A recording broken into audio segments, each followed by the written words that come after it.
Hello నమస్తే మామ, నేను మీ సాయి. అయితే నేను చాలా రోజులకి నా గోప్రో బయటికి తీసినుంటి.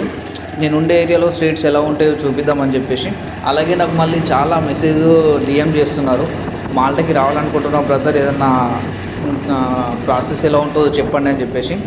అండ్ అలాగే మళ్ళీ కన్సల్టెన్సీ ఏదైనా ఆఫీస్ నెంబర్ ఉంటే చెప్పండి బ్రదర్ అని చెప్పేసి. యాక్చువల్గా నేను వచ్చింది మా ఫ్రెండ్ త్రో, నాకు ఏ కన్సల్టెన్సీ తెలీదు. ఒకవేళ ఏదైనా ఉంటే ఉంటుండొచ్చు, కానీ నేను ఎప్పుడూ దాని గురించి వెతకలేదు. నాకు మా ఫ్రెండ్ సజెషన్ చేసిండు, వాడి ద్వారా నేను ఇక్కడికి మాల్టాకి వచ్చిన.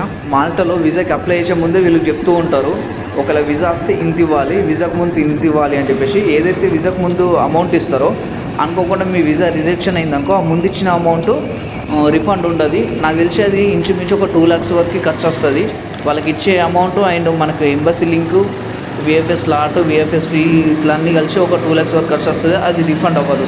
ఇట్లుంటుంది. ఇప్పుడు ఏదైనా అప్లై చేయాలన్నా కూడా ఇదొక్కటే ఇబ్బంది ఉన్నది. అంటే ఒకవేళ రిఫండ్ కాకపోతే సిచ్యువేషన్ ఏంది అని చెప్పేసి. ఇది మామ వీడియో చూసిరు కదా, మళ్ళీ నెక్స్ట్ ఉంటాం మామ మరి.